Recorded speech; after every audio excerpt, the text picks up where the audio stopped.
herramienta desde el punto de vista sanitario, pero cuando no se sabe manejar, no cumple con los objetivos por los cuales fueron creadas, se transforma en un salvavidas de plomo.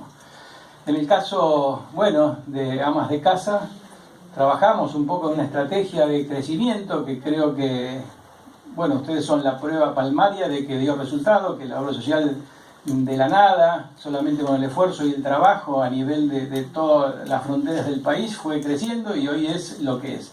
Implica que hay un trabajo importante atrás que lamentablemente no se ve en muchas obras sociales, ¿no es cierto? Hay obras sociales que ya tienen una actividad gremial cerrada, entonces por ahí algunos dirigentes se quedan un poquito dormidos, ¿no es cierto? Y acá yo tengo que elogiar el trabajo de todas las dirigentes que llevaron adelante este proyecto, porque realmente han generado un crecimiento en un espacio social, en un nicho social que realmente requiere que haya gente que piense en el ama de casa, en la mujer, muchas veces olvidada, y que se le dé este espacio que se ha logrado con la obra social.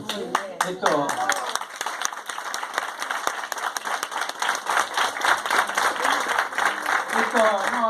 es realmente así. Desde el que me hice cargo de la superintendencia, con la cual, digamos, uno ya la conocía, porque previamente durante muchos años fui el secretario de la Comisión de Obras Sociales de la CGT, entonces tenía que ir del otro lado del escritorio a discutir, pelearme por los recursos con el que estaba en ese momento ocupando el cargo que tengo hoy.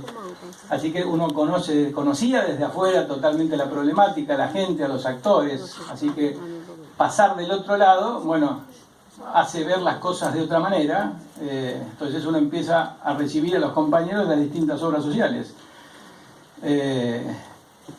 Todos, más o menos los que estamos acá, conocemos cómo funciona el sistema de obras sociales, el componente fundamental, que es el componente solidario que le da vida y le ha dado su crecimiento y su solidez hasta el día de la fecha, algunas veces puesto en peligro por algunas medidas, pero bueno, la realidad es que para que el sistema funcione, sobre todo me refiero a las obras sociales sindicales, tiene que haber un trabajo. Tiene que haber un trabajo de los dirigentes. Cuando el trabajo del dirigente no está presente, empieza a haber desviaciones, empiezan a haber problemas. Hoy tenemos alrededor de 290 obras sociales en la Argentina, obras sociales nacionales. Recuerden que las obras sociales provinciales, que representan casi 7 millones de personas, están fuera de la égida de control de la Superintendencia de Salud, lo mismo que las obras sociales de las Fuerzas Armadas o de las universidades. Pero todas comparten con nosotros el principio de cómo se financia el sistema de obras sociales y el componente solidario, más allá de que no depender de la superintendencia. Pero cuando hablamos de las obras sociales nacionales, en general estamos hablando, su mayor parte, de las obras sociales sindicales, ¿sí? Donde comparten con ustedes el hecho de que haya dirigentes que estén cerca de la gente rescatando todo el tema de necesidades. Y de estas 290 obras sociales que les comentaba, bueno, uno ve que hay un número, que por suerte no es la mayoría, pero un número de 30, 40 organizaciones que están mal, que realmente se ve que en el tiempo vamos a tener que definir su viabilidad, ¿no es cierto? Y que es duro ver que en un futuro inmediato va a ser difícil que puedan seguir dándole lo que los afiliados necesitan. A veces es porque los dirigentes se han quedado dormidos y no estuvieron a la altura de las circunstancias. A veces por la actividad que representan no llegan a tener la masa crítica de gente para poder dar un servicio. O sea, son realidades que han ido cambiando. Entonces creo que el peor escenario que podemos vivir es cuando no queremos ver la realidad. Y es lo que le pasa lamentablemente a algunas organizaciones que no hacen este tipo de trabajo, ¿no es cierto? Que están años luz de esto que estamos viendo acá, que haya dirigentes que se preocupen por citar a las bases y estar en contacto, ¿no es cierto? A veces hay dirigentes que se encierran en su estructura, no salen, no conocen mucho de la problemática y las organizaciones van viviendo paralelamente esa realidad. Desde la primera ley de obras sociales, que es la 18610, hasta la ley que rige actualmente, cambió el mundo, realmente. Cambió el mundo vinculado con dos grandes fenómenos, que son a partir del año 80 aproximadamente, lo que se conoce con las nuevas tecnologías. Si toda la modernidad en lo médico, que generó un terrible aumento de los costos de salud.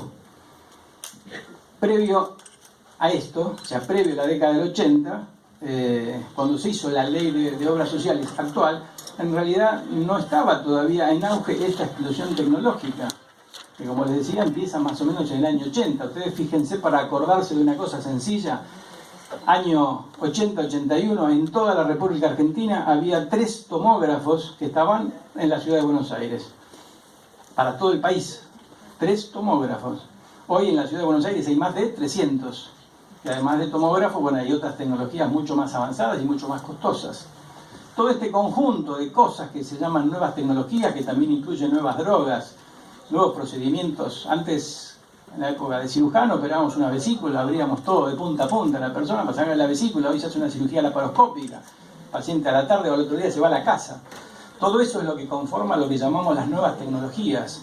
Y todo eso es bueno, sí, la mayoría de estas nuevas tecnologías son buenas, pero ¿cuál es la consecuencia? Que todas son carísimas, ¿sí?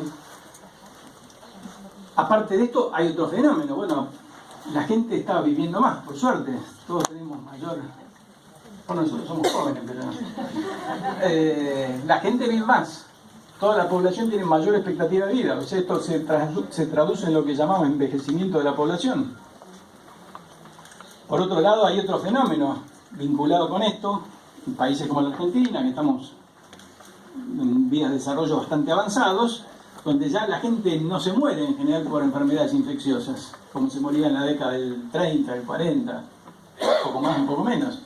La gente ahora vive más años, al no morirse de enfermedades infecciosas en épocas más tempranas, hace que empiece a padecer esa misma persona enfermedades, las que se llaman enfermedades crónicas, no transmisibles y en general poco prevenibles. Enfermedad cardiovascular, la diabetes, el cáncer, neurológicas, ¿sí? Bueno, esto se llama la transición epidemiológica. La gente no se muere de enfermedades infecciosas, se está muriendo o se va a enfermar, se va a morir de enfermedades de este tipo, crónicas, ¿sí? Todo esto, ¿a qué viene todo este pequeño cuento de las nuevas tecnologías y nuevas enfermedades? Bueno, todo esto es lo que genera un terrible aumento del costo de la atención médica en la Argentina y pasa igual en el resto del mundo. Tenga el modelo de atención que tenga. Algunos van a decir, bueno, es verdad que hay modelos que hacen que el gasto, modelo de Estados Unidos, el gasto se dispare, una barbaridad, ¿es verdad? Sí, es verdad. Pero aún en países que son la antítesis de Estados Unidos, vamos a Cuba, queremos analizar, bueno, Cuba también aumenta el gasto en atención médica y el gasto está totalmente manejado, centralizado desde el Estado. Nadie hace nada que el Estado no diga o no financie. Sin embargo, uno ve el informe de los últimos 30, 40 años, en Cuba también aumenta el gasto. O sea que esa es una realidad de la cual no podemos zafar, ¿sí? Entonces, ¿qué tiene que ver esto? Tiene que ver que el modelo de financiamiento solidario que nosotros tenemos en las obras sociales está vinculado con la actividad laboral, el 3% que pone el trabajador, el 6% que pone el empleador, fue concebido en el momento en que no existía esta explosión tecnológica, este cambio epidemiológico, ¿sí? Y este aumento de expectativas de vida de la gente, con lo cual vamos a tener que replantearnos 2 o 3 cosas.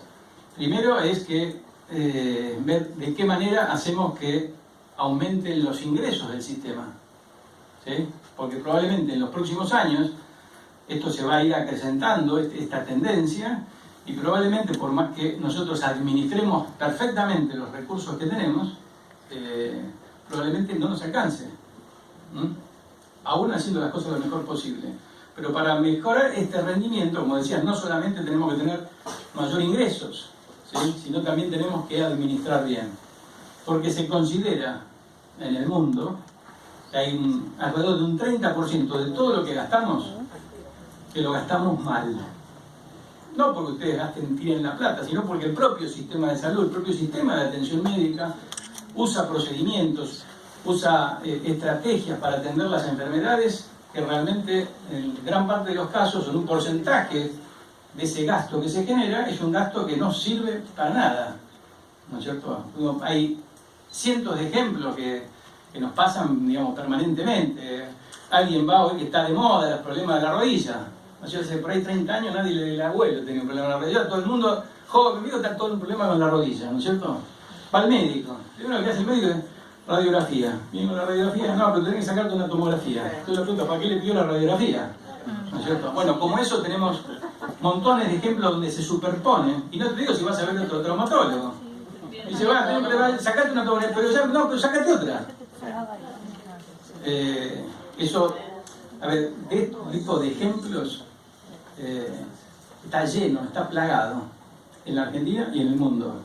Por eso, este dato que les digo es un dato publicado en una de las revistas más prestigiosas de salud del mundo, donde habla que aproximadamente el 30% del gasto es un gasto mal hecho, o sea, es plata tirada a la basura. Así que, con el trabajo del director médico, de los auditores, es muy importante hoy en día en analizar y evaluar cómo es la estructura de gastos. Por otro lado, bueno, no nos tenemos que olvidar nosotros, los médicos, lamentablemente la profesión, el médico, la enfermera y en general todo el equipo de salud está sufriendo una crisis muy grande. Hay una crisis de recursos humanos muy importantes. Parte somos responsables de las obras sociales y las empresas privadas de salud, porque durante muchos años, les digo, yo soy un poco autocrítico, ¿no? Porque si no vemos, como decía al comienzo, la realidad, no hacemos un buen diagnóstico, nunca vamos a curarnos. Las obras sociales, les digo, somos responsables, fuimos responsables, la medicina privada también, porque durante muchos años muchos creyeron ser vivos porque contrataban un médico más o menos. Ustedes saben que hay médicos buenos, regulares y malos. Hay enfermeras buenas, regulares y malos, como en cualquier otra actividad. El médico más caro del mundo es el médico malo, el médico que no sabe medicina, el médico que no revisa al paciente. Es el peor médico, porque por ahí el dirigente o el empresario se cree que es vivo porque le paga poco a ese médico, pero ese médico en la punta de la lapicera, como decía un profesor mío hace muchos años, le tiene una pistola calibre 45, ¿no es cierto? Porque le pide una tomografía además a un paciente y ya esa consulta no sale el precio barato que yo pensé que iba a costar. Ya me cuesta 1000 pesos más porque una tomografía mal pedida porque el señor estaba apurado y no revisó bien al paciente. Entonces, este es un tema que hay que, como dicen en el barrio, hay que barajar y dar de vuelta. No podemos seguir con el sistema como estamos teniendo hoy, donde los colegas, que yo ya no los llamo colegas, se hacen que el paciente se vaya del consultorio sin revisar al paciente, sin tomarle la presión, sin tomarle el pulso. ¿No es cierto? Eso es un tema grave, pasa con todas las especialidades.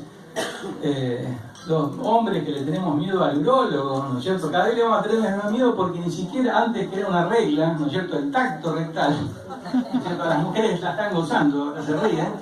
Los hombres. La realidad es que hay una nueva moda que no le hace más tacto rectal al paciente, ¿no es cierto? Le piden un estudio, felizmente, le piden un estudio que dicen los que no agarraron los libros que eso reemplaza el tacto rectal. Entonces es casi criminal, es una actitud casi criminal, ¿no es cierto? Pero hay muchos que lo hacen y muchos pacientes que están contentos. Aparte me dicen, no, ya no se usa más, doctor, me dice eso, es un paciente. No se usa más el tacto rectal, ahora me piden el PSA, por ejemplo.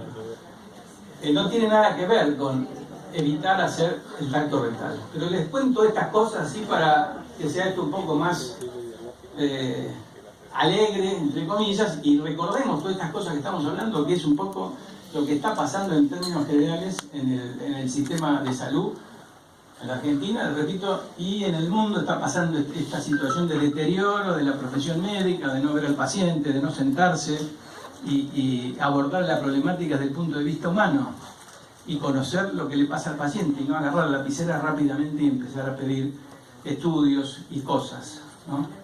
Porque además siempre se cumple el viejo dicho que dice que ya me apagaron la luz pero no me voy a enseñar. Se apoyan las chicas. Hay un viejo dicho que dice que no sabe lo que busca no entiende lo que encuentra. Y ustedes fíjense que hay algunos estudios hechos donde casi un 25% de los estudios de laboratorio, por ejemplo, que se piden, nadie los va a buscar. Nadie los va a buscar. O sea, que pidieron estudios, que la gente fue, sacó sangre, se lo hizo, el sistema gastó ni el médico se lo vuelve a pedir, ni el paciente va a buscarlo, ¿no es cierto?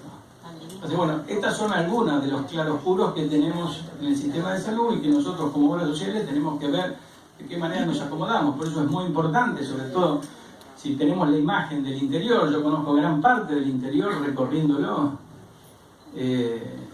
Bueno, por ahí hay posibilidades de hacer reuniones con los profesionales, tratar de interactuar, moverles un poquitito el árbol, como a veces digo, que le dé un poco a veces de vergüenza, ¿no es cierto? Che, ¿qué pasa?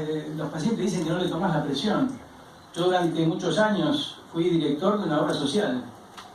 Bueno, lamentablemente no podía hablar con la cantidad de médicos que había atendiendo a la población. Entonces decidimos tratar con los afiliados directamente lo que se llama modernamente el empowerment o empoderamiento del afiliado. Entonces le decíamos concretamente, mire, ustedes tienen una oportunidad muy importante cuando van al médico, de que el médico los revise y haga prevención de uno de los temas fundamentales, que es la hipertensión arterial, causa central en la enfermedad cardiovascular, causa número 1 de muerte en el mundo. Entonces, si ustedes salen del médico y se pierden la oportunidad de que el doctor les haya tomado la presión y haya detectado una hipertensión, estamos perdiendo una oportunidad de oro, porque este hombre por ahí hasta dentro de 5 años no vuelve al médico. Y la gente lo entiende. Entonces empezamos a empoderar al afiliado. Cuando le decimos esto de la próstata, hicimos una encuesta en la obra social en hombres mayores de 50 años. Preguntábamos, una encuesta muy sencilla y rápida, le preguntábamos, ¿ustedes saben lo que es el PSA? El 80% sabía, te dicen, sí, es un estudio para la próstata. Bárbaro. Pero le preguntábamos, ¿sabe para qué sirve la sangre oculta en materia fecal? Nos miraban, ponían caras raras. Bueno, la sangre oculta en materia fecal sirve para la detección precoz, como screening, como catastro del cáncer de colon. ¿Y cuál es la importancia? Que la gente se muere de cáncer de colon. Cáncer de próstata en general es mucho más benigno en su evolución que el cáncer de colon. El cáncer de colon creció el 300% en hombres y en mujeres. Con lo cual, después de los 50 años, hay que hacer este estudio en toda la población. No hay que salir corriendo a hacerle PSA. Y si le va a hacer el PSA, pero también pedir una sangre oculta y explicarle al paciente que se tiene que hacer este análisis anualmente y si tiene antecedentes se tiene que hacer una colonoscopia. Entonces, contra eso es lo que hay que luchar. Nosotros, en cierta medida, en las poblaciones más grandes, tenemos que educar al paciente, para que el paciente lo pida y le exija. Doctor, ¿no me va a tomar la presión? Doctor, ¿no me va a pedir el estudio este de la sangre oculta? ¿No me tengo que hacer una colonoscopia? Tenemos que trabajar también en la población médica, tenemos que trabajar también en el afiliado, a través de la comunicación, ir explicándole. La gente realmente lo entiende y nos va haciendo caso. De esta manera se va generando un círculo virtuoso para ir haciendo el nivel de medicina que tenemos que hacer, que tiene que ver al final de la vuelta con lo que hablamos al principio, poder hacer que los recursos se gasten bien. No es lo mismo operar a un paciente con una detección temprana de un cáncer de colon, que por ahí con una cirugía no muy grande el paciente se resuelve, a que ese mismo paciente llegue con una cirugía mucho más compleja, con tratamiento de quimioterapia y radioterapia, que va a salir 5 veces más desde el punto de vista médico y con un costo personal y social altísimo. Así que todo eso, todo este trabajo que hacemos sirve para eso. Así que bueno, un poco yo acá les tiré un poco este balde, pero creo que... balde de agua. Pero creo que sirve para que todos reflexionemos. Yo tomé en qué medida desde nuestro lugar de trabajo podemos un poquito colaborar con la comunicación, tratando de entender cuál es la problemática. Y por último, bueno, desde el punto de vista de lo que es el funcionamiento de las obras sociales en general, las noticias que tenemos son buenas. Estamos negociando con el gobierno. Yo formo parte del gobierno, pero ya todos me cargan, porque dice, bueno, dentro del gobierno es una figura muy defensora, digamos, del tema de la seguridad social, con lo cual hay toda una pelea muy grande por recursos. Y bueno, ustedes saben que desde hace 10 años el Estado nos metió la mano en el bolsillo, gravemente, ¿no es cierto? Gravemente. Es decir, metió la mano en el bolsillo de los trabajadores. Hay más de 30.000 millones de pesos que son del Fondo Solidario, que que están acumulados porque no se cumplió la ley, que dice que al final de cada periodo, o sea, al final de diciembre de cada año, el fondo solidario que sirve para pagar la alta complejidad, que sirve para amortiguar los gastos de las obras sociales, debía distribuirse o gastarse en expedientes. Bueno, durante los últimos 10 años se fue acumulando porque todos los años la plata quedaba y no se distribuía. El año más grave de todo fue el 2012, donde el 80% de la plata del fondo se la quedó el Estado y no se distribuyó. Con lo cual ahora asumimos y, claro, a los 2 meses queremos ir a patear el tablero, a decir, denos la plata, y entonces nos dicen, pero ¿ustedes qué hicieron estos 10 años? Entonces ahí nos dejan un poco sin palabras, es una problemática a veces de los dirigentes que por ahí no lo exigieron, pero la realidad es que en este momento hay una alta predisposición a reintegrar esos fondos. Esos fondos están en una cuenta, en un asiento contable del Banco Nación. Y bueno, hoy hay una predisposición por lo menos a hablar del tema, ¿no es cierto? Cosa que hasta hace un tiempo los propios dirigentes generamos grandes discusiones de pelea, porque los propios dirigentes a veces lo daban por perdido. Bueno, hoy, si mesa de hoy, lo que estamos discutiendo es ver cómo lo van a devolver, no que es nuestro, que es de los trabajadores, que es de las obras sociales. Ya es un hecho prácticamente que lo que sobró el 2015, ¿no es cierto?, que son más de 2.700 millones, de esos 30 que les comentaba, hay 2.700 que son lo que sobró del 2015, que no se distribuyó. Bueno, ya hay un compromiso para que lo puedan dar durante este año, y con eso se pueda pagar toda la deuda atrasada de las obras sociales. Esto es una medida muy grande. Esto es lo que por ahí no sé si lo conocen, ¿no? Que se llama APE residual, que son todas las prestaciones que en su momento se presentaron y no se pagaron, que coincide más o menos con el monto del 2015. Así que en ese sentido, el panorama, si se cumple lo que hemos pactado hasta ahora, realmente es muy bueno porque vamos a tener un flujo importante de fondos. Y otra de las medidas que tenemos, les diría la semi-aprobación de llevarla adelante, es el financiamiento de la discapacidad. Ustedes saben que la discapacidad representa hoy un importante agujero negro en todas las organizaciones. Para que tengan una idea de lo que gasta el sistema sur de recursos de reintegro de las obras sociales, el tratamiento de la discapacidad representa el 50%. En el año 2015 fue 2.500 millones de pesos que se lo llevó el tratamiento de la discapacidad. Es todo recursos que las obras sociales pagaron y después pidieron el reintegro. Nosotros estamos negociando un proyecto de decreto que elaboramos a través del cual se cumpla con la ley, porque este mecanismo, como el que les conté recién, no cumple con la ley. La ley de discapacidad dice claramente que las prestaciones de discapacidad de pacientes que tienen obra social deben financiarse del fondo solidario. No habla que lo financien directamente las obras sociales, y en eso hay una diferencia grande. Bueno, lo que nosotros confeccionamos fue un decreto que lo está apoyando la vicepresidenta, con la cual lo negociamos y estuvo de acuerdo, en que las prestaciones de discapacidad se financien con plata del fondo. Si esto realmente se hace, que es nada más y nada menos que cumplir con la ley, también le va a generar un gran alivio a las obras sociales que no van a tener que pagar estas prestaciones.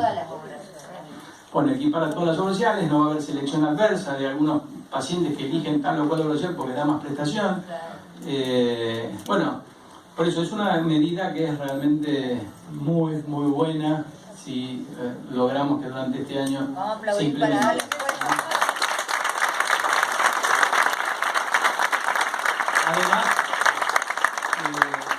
Además que elimina más de entre 30 y 40.000 expedientes por año que se presentan. Esto va a ser todo electrónico, va a ser todo digital. O sea, las obras sociales van a tener que... el proyecto nuestro es un proyecto vinculado con una plataforma digital que vamos a poner en marcha, igual que la firma digital. Así que todos los que hacen hoy están en la parte administrativa, que tienen que hacer firma y a buscar al presidente para que firme, todo eso va a desaparecer a la brevedad, porque se va a implementar lo que se llama la plataforma digital, para que la firma digital del presidente, de la autoridad de la obra social, con la simple firma y con el código que el sistema da, pueda hacer todas las presentaciones. Y lo mismo va a ocurrir con la presentación de discapacidad, con la cual los expedientes engorrosos que tenemos hoy van a desaparecer. No va a desaparecer ni la auditoría ni el control, que lo vamos a seguir haciendo, pero va a ser una auditoría y un control que va a ser una cosa mucho más moderna, no como la que se sigue haciendo con el expediente de papel, que además todo demostró que en los momentos en que hubo algún acto de corrupción, se hizo igual con el expediente de papel, que eso es lo que a veces cuesta cambiar la mentalidad. El expediente de papel demostró que no protege absolutamente nada. Cuando quisieron inventar un paciente lo inventaron, cuando quisieron generar algún acto incorrecto inventando troqueles, algún acto delictivo, lo hicieron igual y eran todo expedientes de papel.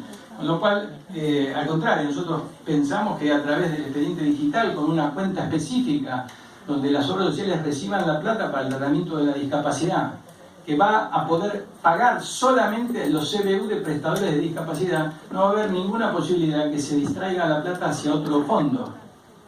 Con lo cual, bueno, estas son noticias que en general son buenas. Hay otras cosas que se están haciendo que también son relativamente revolucionarias.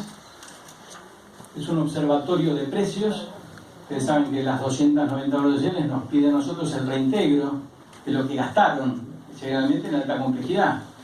O sea que esa es una información que es valiosísima porque nos da la información administrativa de lo que compraron, pero además nos da la información médica de lo que le pasó al paciente, con lo cual es una doble vertiente entre lo administrativo y lo epidemiológico. Información que hasta ahora estuvo dormida, no la usó nadie. Una información que tiene una riqueza espectacular para tomar decisiones.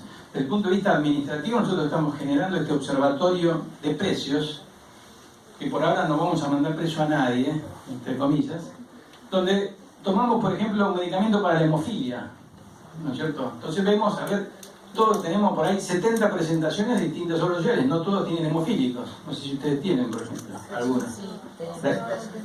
Bueno, si tuvieran, me hubieran pedido a mí el reintegro. Entonces, ese medicamento vemos, a ver, de las 70 obras sociales que nos presentaban facturas, ¿cuánto la pagaron? Y en esta primera aproximación que hicimos, vemos que hay obras sociales que la compran en el valor de mercado, otra que la compran el 20% más cara y otra que la compran el 110% más cara. Huelgan las palabras, pero es así. Entonces nosotros, en primera instancia, vamos a publicar esto, no diciendo quién la compró más barato y quién la compró más caro, sino los valores de referencia. Pero después cuando el otro me venga a golpear la puerta, porque vienen a decir, no, necesitamos fondos, y bueno, pero entonces aprendré a comprar. Porque uno puede tener un desvío del 10% más o menos, porque paga en vez de 60, 90 días, o porque tiene más afiliados menos. Pero el 110% les puedo asegurar que no lo tiene que tener nadie. Entonces, nosotros nos vamos a perseguir, vamos a comunicar, vamos a publicar para que la gente tenga una herramienta cuando va a comprar y es buena intencionada, si che, ¿cuánto está este medicamento? Se va a poder fijar y decir, bueno, está dentro de este precio. Hoy cada cual compra como quiere, depende de la honestidad y la capacidad de cada jefe de compra, digamos, en comprar de la mejor manera. Pero esto se va a hacer. Y la otra fase, que es la fase epidemiológica, es bueno, ya lo estamos haciendo con diabetes, tenemos un registro de la población diabética que es muy importante, y bueno, vamos a ir sacándole el jugo a eso, sabiendo qué es lo que pasa a nuestros pacientes, cómo están tratados, cuáles son las vías que habría que tomar para mejorar la evolución de estos pacientes. Así que bueno, todo eso se va a ir haciendo y se va a ir publicando, como publicamos hace menos de un mes, todos los recursos que las obras sociales están recibiendo. Esta era una formación críptica, era una información que antes se pagaba.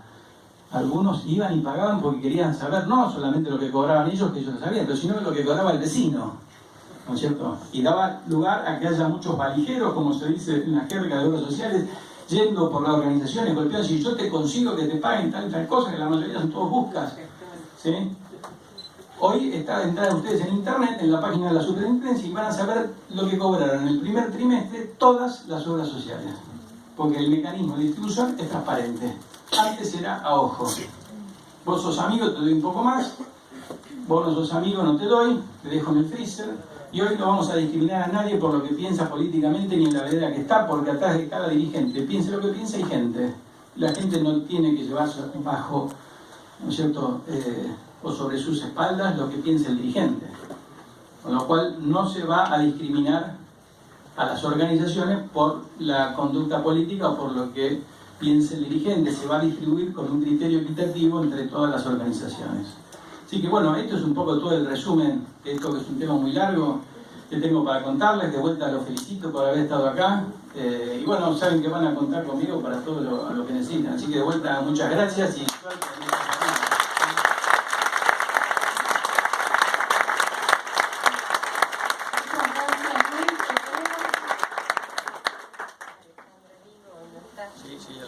Sí, ya, tal cual. Mira, te queremos contar que estamos lanzando una campaña de prevención de cuello y de mamas a nivel de la obra social, pero en este caso la hacemos extensiva a todas las allegadas al SACRA que no tienen obra social. Es un aporte de nuestra obra social a la comunidad de referencia, que en definitiva es la que permitió que esta obra social exista, porque sin la fuerza del SACRA, sin las convicciones, sin la ideología, no estaríamos acá. Así que te queremos contar que vamos a avanzar